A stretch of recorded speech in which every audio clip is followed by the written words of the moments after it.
Hi friends, ಇವತ್ತು ನಾನು ಶೇಂಗಾ ಚಟ್ನಿ ಮಾಡ್ತಾಯಿದ್ದೀನಿ.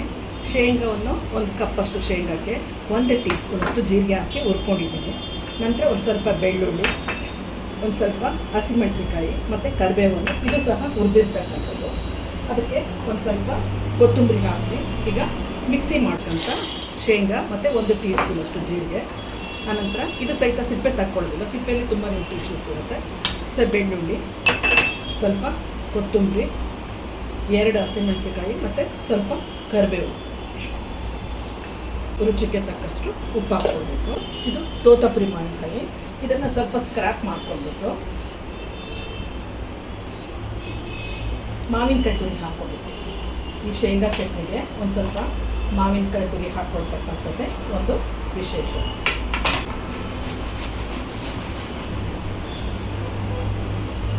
ಇದು ಒಂದಿಷ್ಟು ಮಾವಿನಕಾಯಿ ತುರಿ ಹಾಕ್ಕೊಂಡ್ರೆ ಸಾಕಾಗುತ್ತೆ ಉಳಿಗೆ.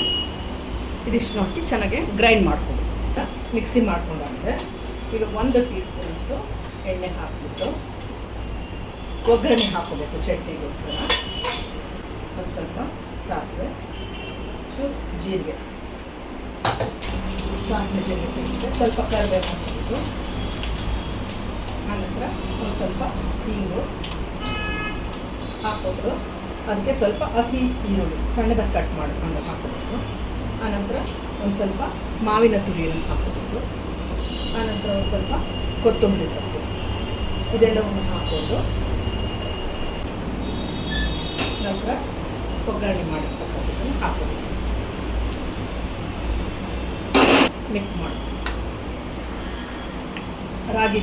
ರಾಗಿ ರೊಟ್ಟಿ ಜೊತೆ ಸೇವಿಸಲಿಕ್ಕೆ ಇದು ಚಟ್ನಿ ತುಂಬ ಟೇಸ್ಟಿಯಾಗಿರುತ್ತದೆ. ಈಗ ರಾಗಿ ರೊಟ್ಟಿ ಮಾಡೋಣ.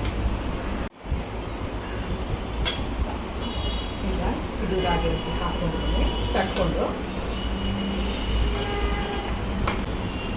ಈ ಥರ ಪ್ಲೇಟ್ ಮುಚ್ಚಿ ಬೇಯಿಸ್ಕೋಬೇಕು. ಇದು ರಾಗಿ ರೊಟ್ಟಿ ಆಗಿದೆ. ಹಾಕ್ಕೊಳ್ಳೋಣ.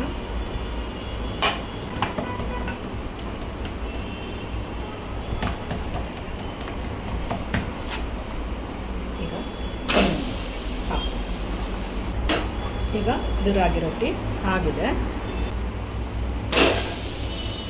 ರಾಗಿ ರೊಟ್ಟಿ ಮತ್ತು ಇದು ಟೊಮೊಟೊ ಕಾಯಿಂದ ಮಾಡಿರ್ತಕ್ಕಂಥ ಚಟ್ನಿ, ಇದು ಶೇಂಗಾ ಮತ್ತು ಮಾವಿನಕಾಯಿಂದ ಮಾಡಿರ್ತಕ್ಕಂಥ ಚಟ್ನಿ ಮತ್ತು ಬೆಣ್ಣೆ ರೆಡಿಯಾಗಿದೆ.